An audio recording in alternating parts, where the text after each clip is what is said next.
Today we've got a special guest, two special guests, in fact. So without further ado, we are going to be talking today about, obviously the topic is locating missing participants. We're going to discuss challenges in pension administration, get an understanding of a PBI solution that's commonly used.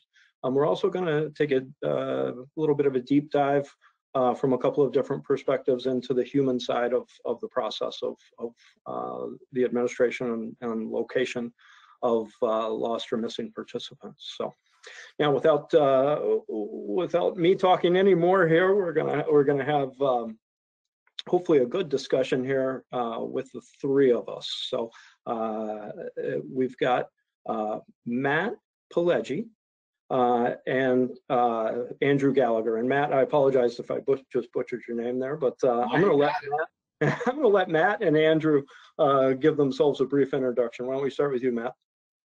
Okay. Hi, everyone. I am Matt Pileggi. I work at Willis Towers Watson in our retirement and pension outsourcing practice.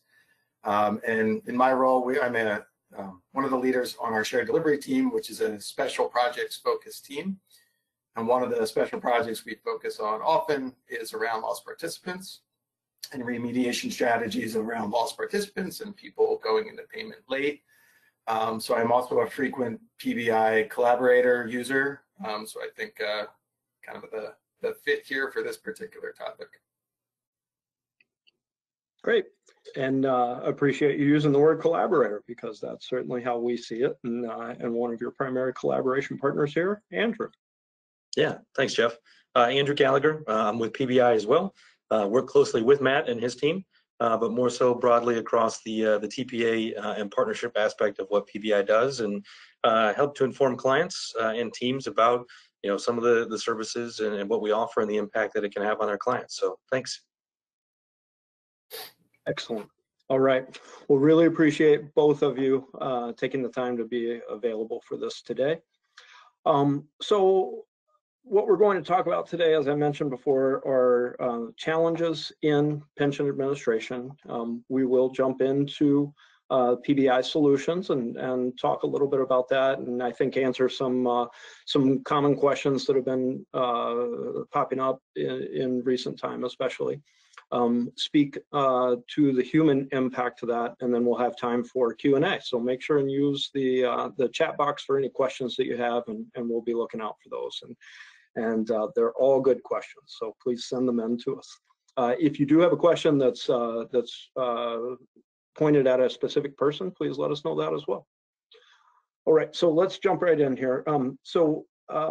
Matt, let me start with you a little bit here. Can you speak to some of the complexities and challenges that are faced by pension administrators? Sure. I mean, as it pertains to lost participants, I think probably one of the most common things that I see really are around acquisitions and mergers. And they're a big contributor to lost participants. For instance, if you think of a bank, lots of mergers there. Participants don't necessarily follow along that bank picked up that pension liability year after year after year. And ultimately, when there's an outreach or somebody goes to look for their pension, they have no idea that, now that it's Bank Y, picked up that liability from Bank X 30 years ago. And they kind of just forget the fact that they have it. So that's usually a common one. And obviously in today's industries, mergers and acquisitions are big and huge. And people just kind of tend to lose sight of that. The other big issue that I see in pension administration with lost participants is turnover in HR staff. So at clients themselves, there is typically a lot of turnover. The person that had the historical knowledge or even knew the people that used to work there or knew the special ways to kind of go out and locate people, they tend to either retire or maybe they're looking at new jobs. COVID was an impact there as well. So those are kind of two of the big factors that, when it comes to these lost participants, are pretty big factors. I think the third thing, and it's a trend that WTW is kind of working on, is I think historically a lot of plan sponsors would take the position that it was really up to the participant. So it was a little bit more reactive, wait for them to come and kind of go and get their benefit. What we're doing at WTW is a little bit more proactive. where we're working with plan sponsors to do a lot more outreach, make sure that people understand that they have this pension, make sure that they understand how to find it. So along with kind of the proactivity is also coming with trying to find the lost participants so that we can kind of keep them connected and be proactive there. Great.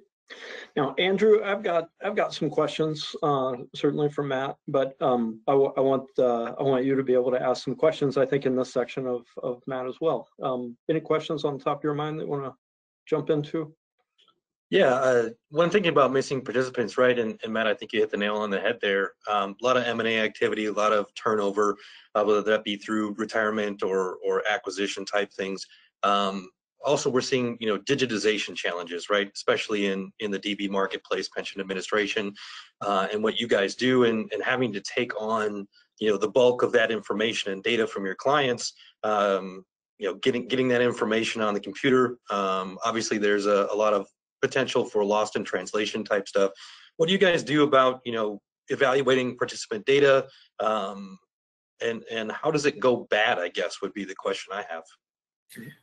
Yeah, all good questions. A lot of different layers there. I mean, I guess with the first layer, how does it go bad? Acquisition after acquisition, changing hands. I mean, that also means changing data. Things get lost, things get misplaced. People forget that they put a file on a drive. There's just different factors that come into play with all that kind of changeover in terms of changeover of hands. Time goes by as well. And again, if you're not kind of being proactive, the data just begins to become stale. Addresses, maybe an SSN is 1 digit off. So there's various different remediation strategies that we do with clients to work through that. You kind of talked about the digitization. One of the things WTW does is we have kind of specialized tools and processes where we'll go and comb through old documentation, and we're talking paper documentation, we're talking microfiche. We'll go and get that scanned so that we can actually go through physical copies to pull out data elements that we need, which we then in turn a lot of times take over to PBI and say, hey, we've got some data elements that we were able to remediate. Are you able to help us finish some of those data gaps? So I know we're talking the CertiSearch here, but sometimes we'll work with PBI to remediate Social Security numbers. Now that we have a name and a date of birth and maybe an address, there's a lot of times PBI can get us that other key element, which then kind of flows down into working with the CertiSearch search and trying to locate people. So lots of different strategies we use. PBI actually is kind of one of our tools, and you have data as well, and we try to piecemeal that data together so that we can complete a complete picture. That's good. Oh, Andrew, yeah, I was just going to ask you the same question you just asked Matt. So from your perspective, anything to add to that, or what do you see? Yeah, so in our partnerships and what we're doing here at PBI across our partnership space, Matt's team certainly included in that, and probably one of the best at being proactive in that space. But really, what we see is more so on the back end, right? Matt talks about reactive versus proactive. Really, WTW has been a great partner for us in being that proactive, before things get bad, before things get stale, right? Before potentially the DOL even becomes involved. We often talk about that stack of return mail sitting on our clients' desks, right? And I know that Matt's team is out in front of that and has been a wonderful partner in helping us mitigate that risk for their clients as well. And we really do try and evangelize that message across our partnership organization, right? Is making sure that people are prepared, right? It's not just necessarily about bad participant data, but really what is the impact of that should it become, I won't say public, but should it become a problem if you let it sit for too long? Okay. So speaking of that, letting it sit for too long and becoming a problem. So maybe Matt, will flip it back to you. Talk to us a little bit about some of the threats of that bad data or data that is sat. Yeah, I usually think of it in 3, maybe 4 buckets. The first kind of bucket really being around, I'd call it compliance/fiduciary responsibility. The plan sponsor has a fiduciary responsibility to the participants in their plan, including getting them their money and staying diligent and searching for them. That's a DOL requirement, and that is a big impact, and that has consequences when it's not done appropriately and there's not proper procedures That's kind of the one area that I think of. The other one is really a financial impact. And I think the financial impact is a little bit twofold. One, from a client standpoint, they're holding on to liabilities that maybe they don't need to hold on to.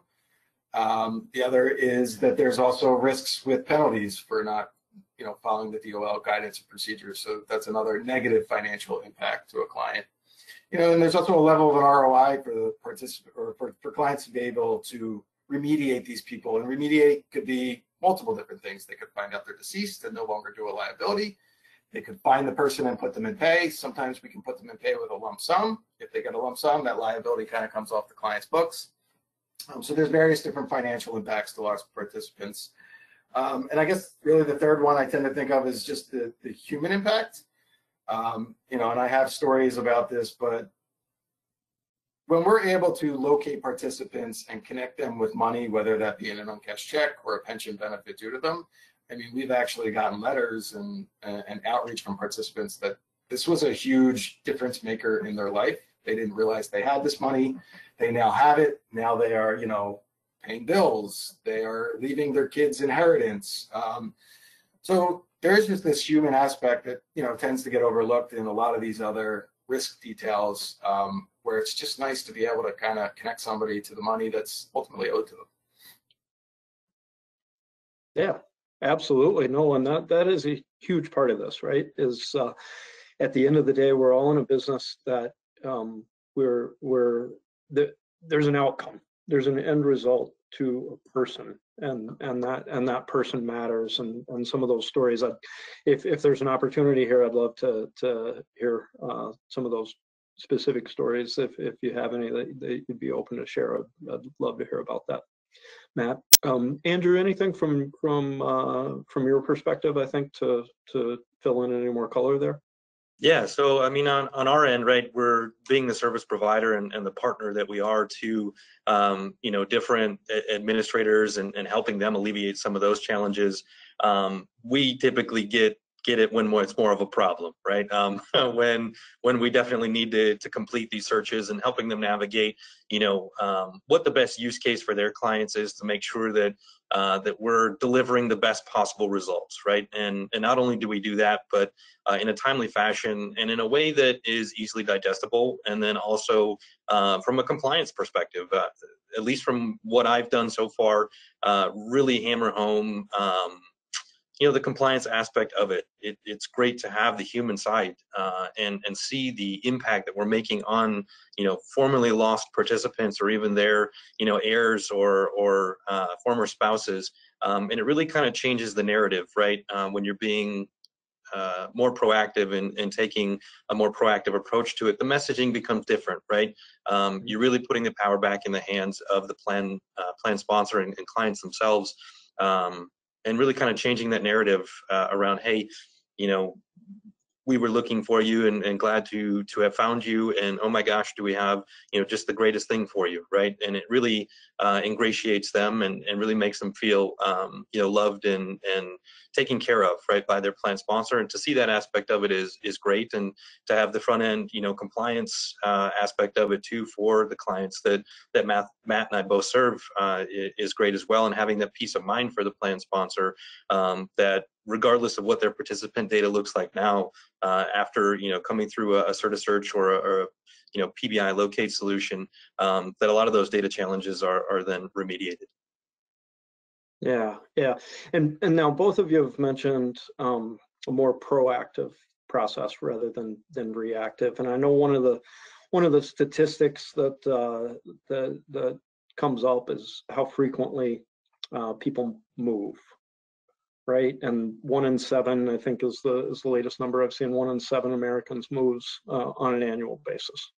Mm-hmm. Right. So when we're talking about some of these challenges and the complexities, and then it gets even more challenging and more complex because they're moving the ball on us, right? And if somebody has moved 3 times before we're looking for them, that's a much more challenging situation than if they've only moved once when we're looking for them. Yep. So all of that comes into play here. Hey, looking at the clock, we're doing pretty good on time, but I realized I forgot one housekeeping item. So I believe we're going to have all of our phones go off in just a couple of minutes with some sort of national warning. And I just thought of that and I turned my phone off. So that's just, I'm not going to necessarily take a break at that time unless everybody raises their hands and tells me that we need to, but just another housekeeping item there where you may want to silence or turn off your phone or be ready for that warning to come through. So it is a test. Oh, there it goes. All right. Incredible timing, right? Now my computer still says 118, so.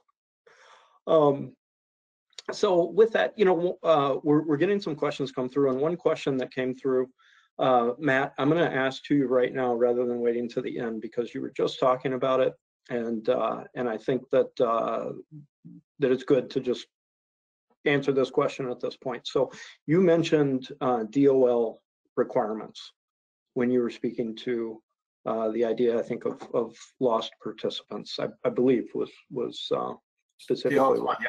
They have kind of a set of requirements to follow. Yeah, so the question was, what is the DOL requirement that Matthew mentioned? It was related to searching for participants. Right, it's around diligent search of lost participants, and the DOL has released guidance over the year. It was just refreshed in, I want to say 2019, maybe it was 2020. 21. Where they've kind of refreshed some of the things that they recommend. So some of it is just, using a third-party commercial locate service, i.e. PBI. Some of it is reaching out to unions and alumni associations within your party. Some of it is searching other records within your own organization. So it's really just laying the level of guidance, but at a minimum, it is using that, it is, showing that you have performed a diligent search on a regular basis and showing that you have those procedures. Mm-hmm. Yeah, and there is somewhat of a checklist that we've developed, right, Andrew? Yes, there is.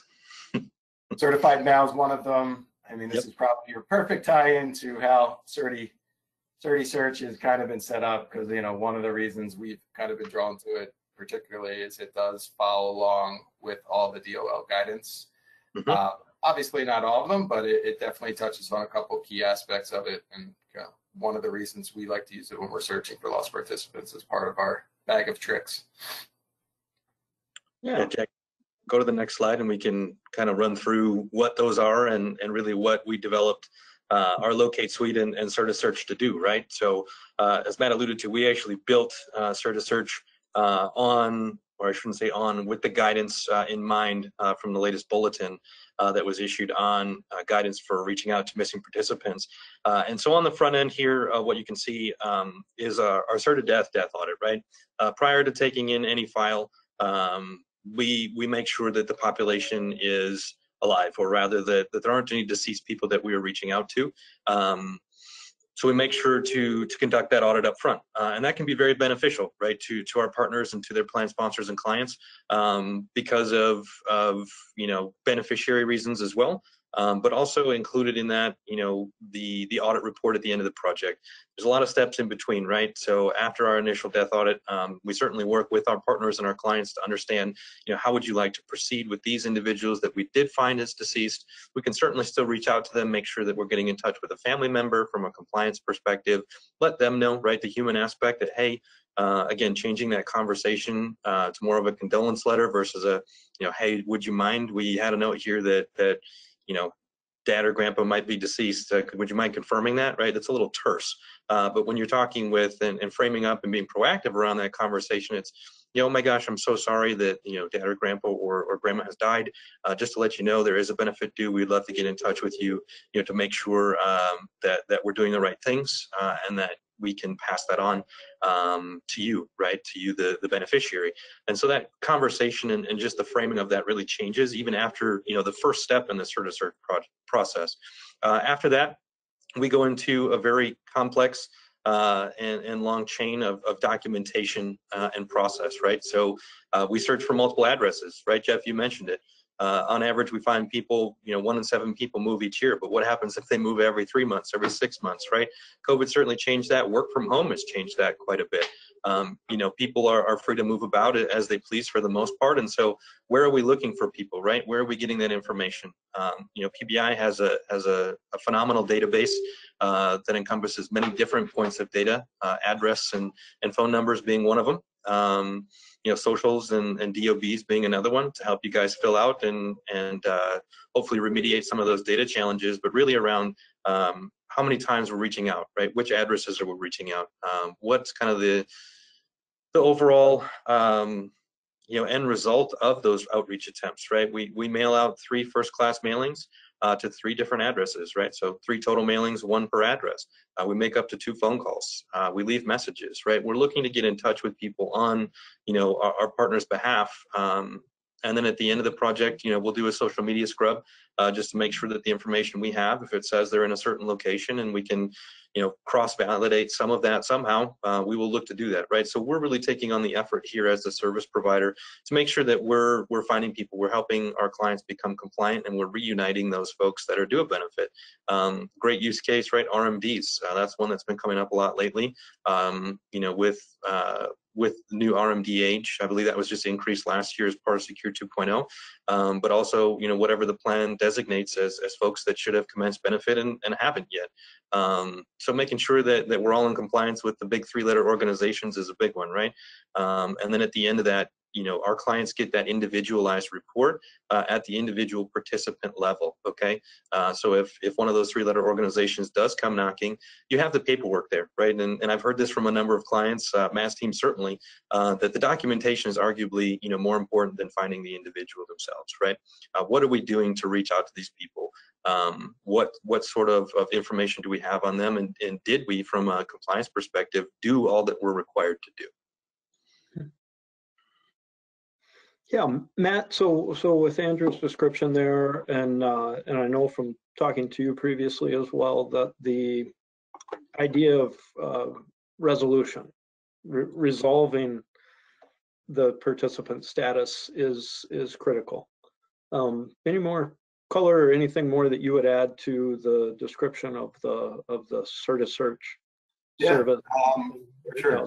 So, I think of success in trying to find lost participants in multi different ways. Obviously, when you find the person and you can connect them to whatever's owed to them is a huge success factor, but let's be honest, we're really just not going to find everybody. So the other side of the success here is, what are we going to do to prove to the DOL and to the other agencies that you have been a proper fiduciary, we'll put it that way, and what steps have you taken to do that? And one of the reasons, we'd like the CertiSearch ultimately comes down to some of that due diligence documentation at the end, because it is documented by person with all the detailed steps that were used, so that, if you were ever to be audited or somebody was ever to ask, what did you do to try to find these people, you can actually kind of go to that paper and show all the specific details. So that's kind of one of the big factors here. Obviously all the other steps are great, don't get me wrong, and that kind of goes great into helping find people. But when you don't have the found participants and you have this letter, combined with some of the other things that WTW helps consult clients on, kind of helps put a better package together that, you as a plan sponsor, fiduciary, can kind of feel better about that you've done diligent searches and you're being the proper fiduciary. And I do just have one color commentary piece on that. In terms of the social media scrubs, I actually have one client contact where we've done fiduciary search for, and she loves to get those social media search results back because she's had phenomenal success reaching out on Facebook to participants and relatives of participants who ultimately have connected her to the actual participant themselves. And I think part of it is she likes Facebook, but part of it was like she really liked being that kind of that researcher, that hunter that was going out and playing detective. But the end result has been pretty positive, that she's been able to connect with people and able to get them information that they need about their benefits, which is pretty cool. So I know not all of our client contacts do that, but that was one kind of thing that I always chuckle about whenever I think about the social media searches. Oh, that's good. That's great feedback to hear too, and understanding kind of what happens through the trail.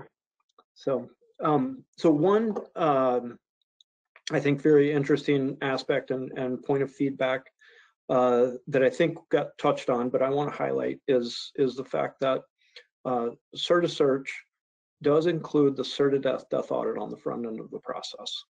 And so what's important, right, about that is with CertiDeath, we know that we can identify decedents through that CertiDeath process that can't be found through any other process. We've proven it over and over. And so it's a critical component on the front end of that process, because if you're searching for someone who's not alive, you're spinning your wheels. Mm-hmm. So that CertiDeath death audit piece is critical. And then Andrew, as you mentioned, there's a lot of processes that are taking place, from address research that we're doing through the outreach process, and then conducting outreach following the DOL guidance, then to that social media, and then that final component of the documentation. So, question for you, Matt, with that documentation, when you're conducting a search for a plan sponsor, and then that documentation comes to you, does that stay with you? Does that get shared with the plan sponsor? What's the end result of a resolution where a participant is not found? No, that definitely doesn't stay with us. This is, we look at it as this is a big part of client data. There's other factors involved, but it's definitely shared with, back to the plan sponsor. We highly recommend that it gets put in with the person's account. Sometimes for us as a TPA, that can mean that it's in our pension record keeping system tied to that person's account. If it's not, if we don't do pension administration for the client, then, we work with that client on different ways where they could actually store it in a place that they're going to know that, when they need it, it's kind of relative to that person that they've been looking for. So I think that's kind of a key factor in all this is really making sure that one-to-one tie out at the end is still there. And there's other strategies we work with clients on to make sure that there's additional data elements that kind of tie to the fact that a search has been done and, how long they've been lost for. So definitely different things that we work out with our clients as we consult through strategy on them. But no, the documentation definitely goes back to the client as well. Even if we store it in our record keeping system, we still give it to the client. Okay, great. Andrew, I've got a question for you that is going to be a little bit layered, but you'll be able to speak to it appropriately. Jack, if you could jump back to the previous slide where we speak to our locate products. And Andrew, one of the questions that's come through is what's the difference between CertiSearch and PBI's fiduciary locate? So I thought this might be an appropriate time to explain some terminology, because that might not be the only area where some of that terminology has come through. So if you can give us a few minutes on the various locate products here or solutions, and maybe even speak to some of the applications, or how you would have a conversation with someone like Matt as to what the appropriate solution is, and speak to that terminology there as well. Yeah, absolutely. So good question. Completely understand where the question of CertiSearch and fiduciary locate comes from. They are the same product, okay? We underwent a marketing rebrand, if you will, kind of updated to the whole Certi suite that we have here at PBI, right? So we mentioned CertiDeath as part of the CertiSearch process. We've also got CertiSensus as part of a larger process as well, which is definitely a topic for another session.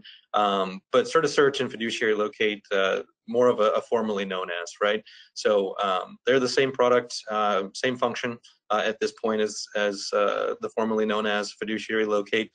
Data confirm is the old confirm locate, and then data scan is the old unconfirm locate.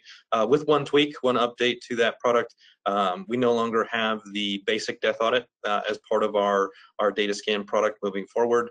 That comes from a lot of different research and kind of feedback from clients on how it was being utilized, right? And that goes more into the use case and how I work with Matt and his team and others quite frankly, on right sizing and solutioning. Data scan, great product for just kind of a down and dirty address check, right? If you're looking for an address, potential phone number, we can help you with that. And I would like to nip a question in the bud before it gets asked. No, we do not return email addresses as part of that. We have found, and I like to use a real world kind of anecdotal example. When was the last time a marketer contacted you and asked if you wanted a list of 10,000 names, right, to be able to do some marketing outreach to? You kind of go through those lists and find, 60, 70, 80% of them are bad anyway, right? So we just don't include that. But a few questions, I guess, Matt, that we could go through when kind of deciphering the difference between Data Confirm and CertiSearch. And I know that your team has used those solutions quite a bit and for specific reasons. What I've seen on my side, and if you could confirm, Matt, is typically Data Confirm is, we definitely need to conduct some outreach, but maybe it's more of an annual required mailing, and we'll use a certified mail as part of that, or hey, we think we have a pretty good handle on the population in terms of location, so we'll do a confirm and hopefully get a higher response rate. Whereas CertiSearch really is, we've got a lot of either term vested, deferred vested, or RMDs coming up upon commencement date, and we really are in bad shape from a data perspective and need something done. What would you say, Matt, is kind of how you see the difference in application? Yeah, I mean, we tend to bifurcate the populations based on the need. You hit on a couple of them. RMD, because it is such a compliance type issue when you're past RMD, we do like to use the CertiSearch because of all the steps it takes, uses the certified mail. Uncashed checks is another one where, we really want confirmation that somebody lives where they live, if we're going to potentially reissue a check. And then, some of it just goes into different strategies around the population, how long they've been lost, how long they've not been lost, how old they are. Realistically, if you're 45 years old and, you might not be retirement eligible for another 10 years, does it make sense to do a CertiSearch? And I think there's various different layers to that. How long have they been lost? Have you ever been able to be in contact with them? So, these are the things that when we talk to clients and we work through with them, with our consulting opportunities with them, they're kind of the things we kind of talk through and use the different PBI products appropriately to help us kind of, find a way to our means. Excellent. So, I think with thinking about the various product suites, Matt, a question that I have for you, I guess, is does the volume of what you're dealing with come into play as you're looking at these solutions, or is it more about the points you mentioned as far as the nature of what you need to have as a resolution and the steps that need to be taken depending on where the person sits? Yeah, that's a fair question. I think it's really more population driven, not size, but population and population need driven. The size is the size. One of the nice things about this particular search is if you have 5 people or you have 500 people, it's a pretty integrated solution that, works well and works seamlessly together. So we don't usually look at it by size. It's more the need and what the scenario of the particular situation is and the participant situations that they're in, and really drive it that way than as opposed to just kind of the overall size of the population. Great. Okay, good. All right, so I want to jump into a little bit of what we touched on earlier in the conversation here, which is the human side of the services that we're providing, and that is not just the participant, right? That's all of us that are involved in the process every step of the way, and the solution provider or the vendor, the third-party administrator, the plan sponsor potentially, but certainly ultimately the participant. And the participant, their beneficiaries, or those that may be touched by this type of situation. So, Andrew, let me start with you. How does PBI know that what we're doing is the best for a pension administrator and for their participants? Yeah, good question. So I would say, and we alluded to it a little bit earlier on the CertiDev platform, right, Jeff? Is we've got a solution that is the best in the industry. It finds people, living or dead, that nobody else can find, and we find the hardest to find people, right? We've seen application and use cases across so many different populations, and they really couldn't be more different. We've got, as Matt alluded to, whether it's 5 people or 500 people that you're looking for across, RMDs, different ages, different industries, different geos and socioeconomics, across everything that we offer, and again, helping Matt's team really connect with those individuals and helping provide that information to their client. We've got folks that come from other solutions, again, whether it be from Matt's team or across our whole partnership organization, that have tried different methods, right? They've gone to lawyers or personal investigators or paying hundreds of dollars an hour to try and find people that they just can't find. And we've got story after story of folks just utilizing the CertiSearch function and either not even knowing that individual is deceased and they've been kind of spinning their wheels looking for them, or we find that individual and it turns out they weren't at the address they've been trying for the last 3 years, right? Just by nature of what the product does. And so for me, how do we know what we're doing, what is best by the client, is just in the results and in the value of the summary due diligence report at the end of the project. I mean, that's really worth its weight in gold for me, and it has been for our partners. Yeah, and I'll just add to that. When I've had the question in the past, this often happens when someone looks at our solutions and we start talking CertiSearch, and it is more expensive than the other solutions that are there, and they start looking at the cost benefit and evaluating that conversation. Sometimes people will come back and they'll say, well, what is the success rate? What is the success rate? And to me, the answer is it's 100%.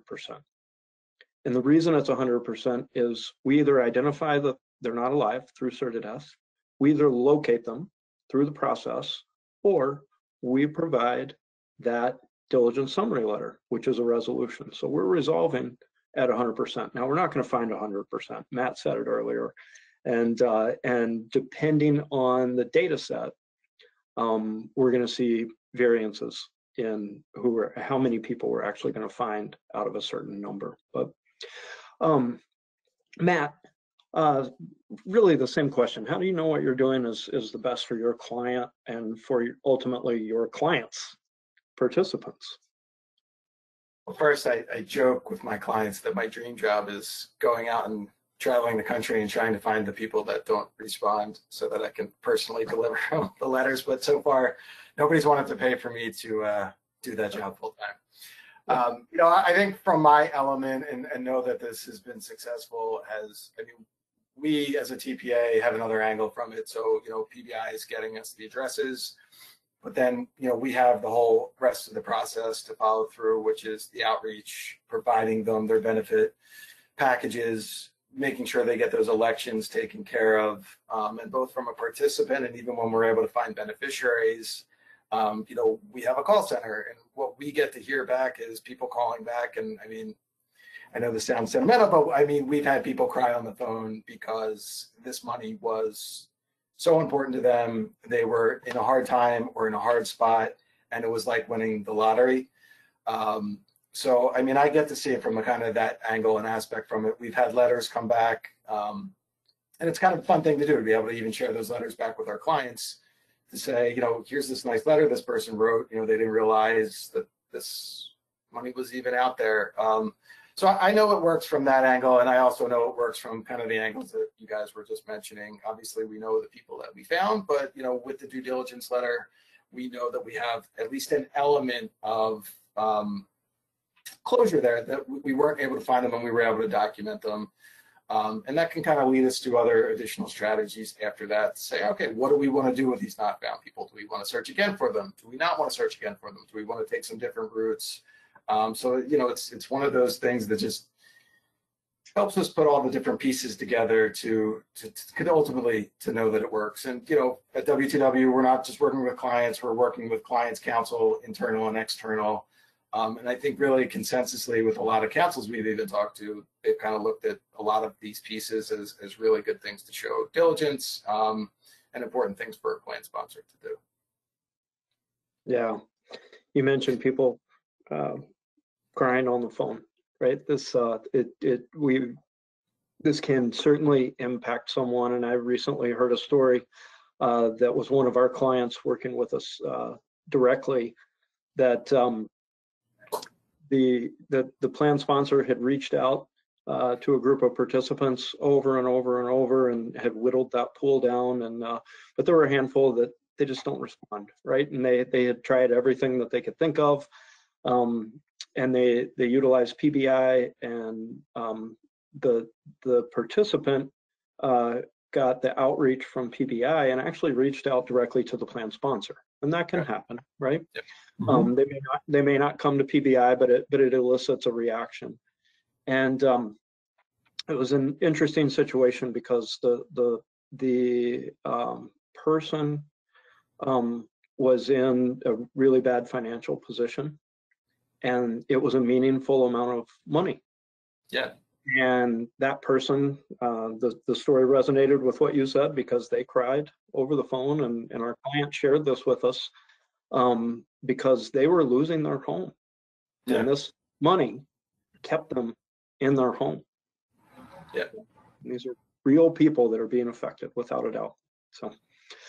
Yeah, we've done lots of these projects. No, I mean, at WTW, we've just done lots and lots of these projects, and I can pretty much say within every project we have one similar story, whether it's getting pension money. I mean, we also use this for uncashed checks. There's instances where there's been a fair amount of uncashed checks that have gone by that person didn't realize that they had gone by, and that's kind of returning money to them as well. So just something we've had a lot of experience in, and that human element is probably one of the nicest aspects of being able to do this. Yeah, yeah.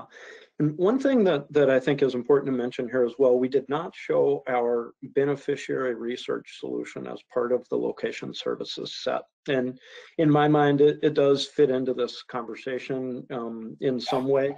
It's a solution we call BeneSearch, and it's a robust process where when the participant is found to not be alive, it's a separate project that can be ordered, where it's a detailed report identifying potential beneficiaries, right? So we're focused on the spouse and working our way through any and all potential first-degree relatives, and providing a robust report back on those potential beneficiaries. And those also, we've got some great stories around that where those have made a difference for people as well. So, yeah. So, Matt, the question, but that was one that actually a couple years ago helped work with PBI. Speaking of collaboration, that was something WTW and PBI collaborated on to put together, and we've worked through that. Got over the last 3 or 4 years, continuing to refine it. So, I'm going to take a little credit. That's great. You should, and you're bringing up a great point. So I know that you and Andrew have collaborated really well this past year, and but it is that way, and with clients in general, we do have our solutions and our data sets, our solutions to data sets, and but part of what we're always looking for is feedback as well. And we believe we've got a great suite of solutions in place, but we definitely appreciate questions, and we certainly appreciate feedback. And if there are suggestions, then we're always up for that. And as you and Andrew, I think, have demonstrated through this conversation, there is often a collaborative conversation that takes place to find the right solution, and sometimes it's a set of solutions for a client. So, Matt, I think I've got a number of questions that I could ask you here. I want to make sure that we do have some questions that have come in. I want to ask some of those, but I think in general, if you'd be interested in speaking to or answering, I guess maybe summarizing or filling in any gaps that we missed here on, if a client is not using a process like CertiSearch, what they might be doing, and kind of how Willis Towers Watson works with someone, or do you create that custom solution set that they would be speaking to, and that's where PBI fits into the tool bag?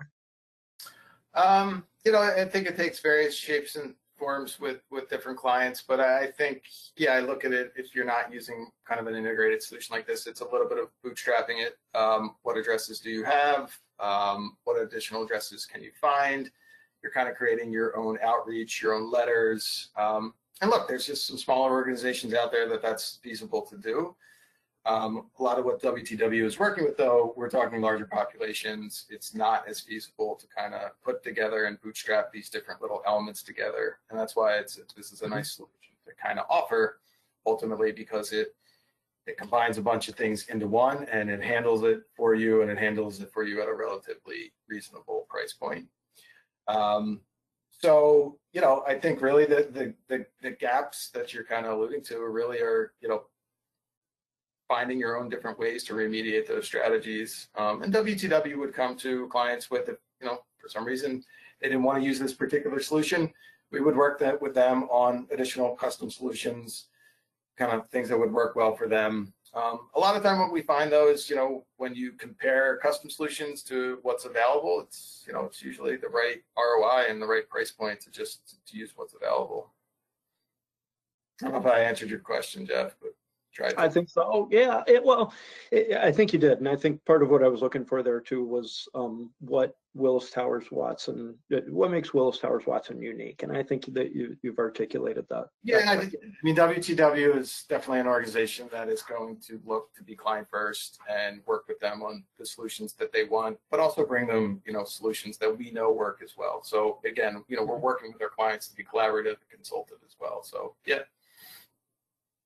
Great. Andrew, question for you. Question that came in from the queue, I think in a couple of different ways here. So participants that are in other countries. Yes. What's about that? So at this point in time, if it's a U.S. territory, PBI can search for those individuals, I believe, as long as they have a social security number, if I'm not mistaken, a U.S.-based social security number. Always open, to expanding if it's right, but at this point in time, it's U.S.-based participants only. Right. No, All participants are a challenge. It's carrying on to that. I mean, it's something that we run into at WTW as well. They are a challenge. Whoever asked the question, we've had a lot of success in going back to any local partners you might have in those particular countries, local HR, local union groups, Facebook as well. Those are some strategies we use. But, when you get into the EU and you get into some of their data requirements and what's available and not available, it starts to get pretty dicey because you have the EU, then you have Great Britain being different. It's kind of complicated to get through all that data and all those data requirements. Yep. I haven't found a great solution for it either, so I guess I could say that. But we're always similar. We're always looking for ways to try. Absolutely. And this is a recurring topic that comes up with PBI as well, where we have conversation around, how can we solve for this more effectively than with the tools that we have available today. Mm-hmm. So what I will say is what we try and do on PBI's part is when that question comes up is make sure to have a conversation around the data set, because someone that maybe recently moved to another country may be very different than someone that started in another country, came here for a short time, and now is back in a different country. So there are definitely layers to that conversation, and I'm sure between Willis Towers Watson and PBI, we would love to help have that conversation and get somebody on the right path. We also all are interested in making sure someone's not spending money on the wrong solution. That doesn't help anyone. Yep. So, Andrew, there's some other questions here, but do you have any questions you'd like to ask Matt, before we part here with about a little less than 8 minutes to go? Man, there's a lot of different ones that Matt and I kind of go back and forth on at minimum a monthly basis, but we're often in contact a lot more frequent than that.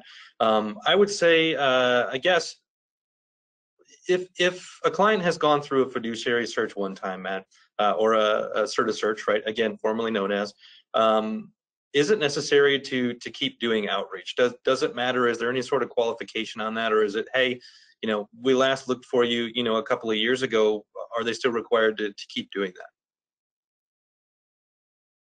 Unfortunately, the guidance on that is not crystal clear.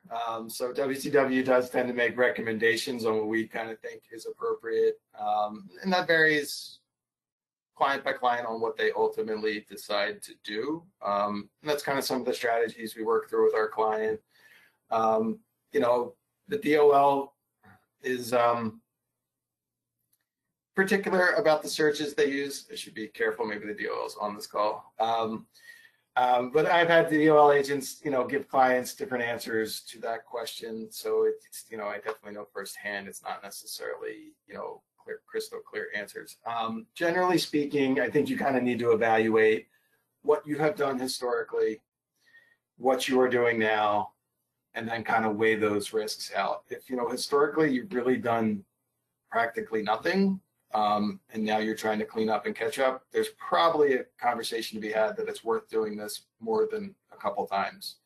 Then I think there's also looking at different factors of how old is the population you're searching for.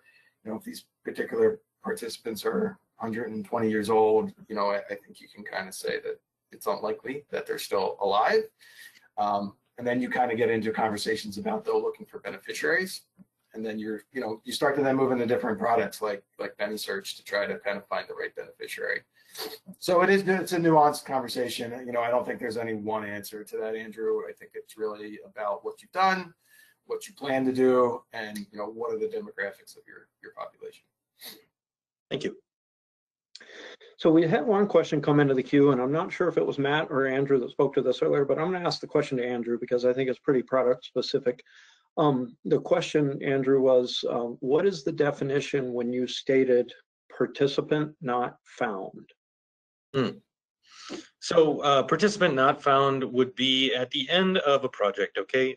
End of a CertiSearch project, all right? And typically these take 8 to 12 weeks, depending on the size of the population, right? We like to give time for outreach and then response, right? And we staff a full center too.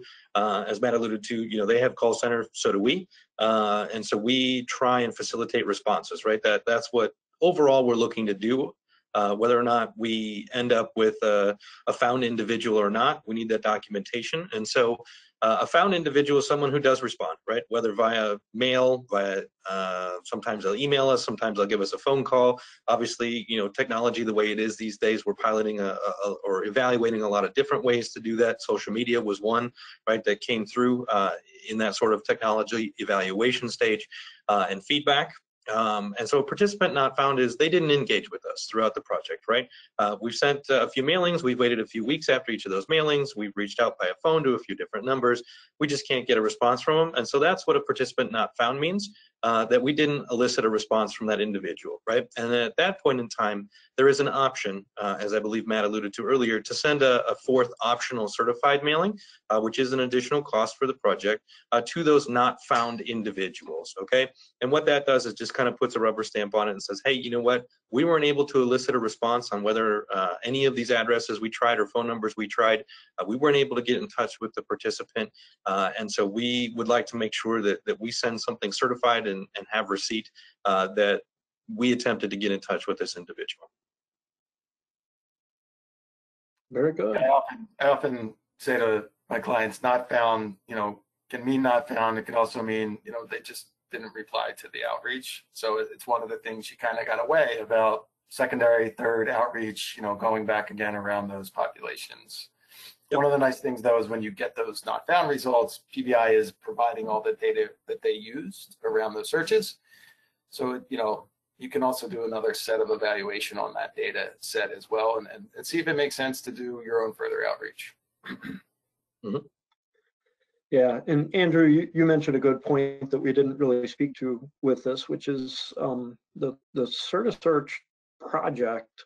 It is on a timeline and on a calendar with what we do. So there's an aspect here of getting the project set up, and because PBI is doing outreach by mail and by phone as part of that project. There's some setup on the front end that's very simple, and hopefully you found that to be that way, Matt, that it's a very streamlined process to ensure that the participants are getting the right kind of outreach and they understand who's reaching out to them and why. And then we're giving them plenty of opportunity to get back to us, whether it's through the call center, through a web portal, the ability to mail back to us, and oftentimes it drives them to the co-branded sponsor on the email, whether that's Willis Towers Watson or potentially the client or the plan sponsor directly. So, yeah. So with that said, we seem to be at the top of the hour here. This has been a fantastic conversation. Andrew, thank you so much for your time today. Matt, we really appreciate your time and your partnership and your willingness to have this conversation with our audience today. So, thank you guys. Thanks for having me. All right. And with that said, everyone have a wonderful day. If we did not get to your question, we will be reaching out to you. Or if you have additional questions, please reach out to us and let us know. And you should see a recording of this webinar over the next day or so. Thank you.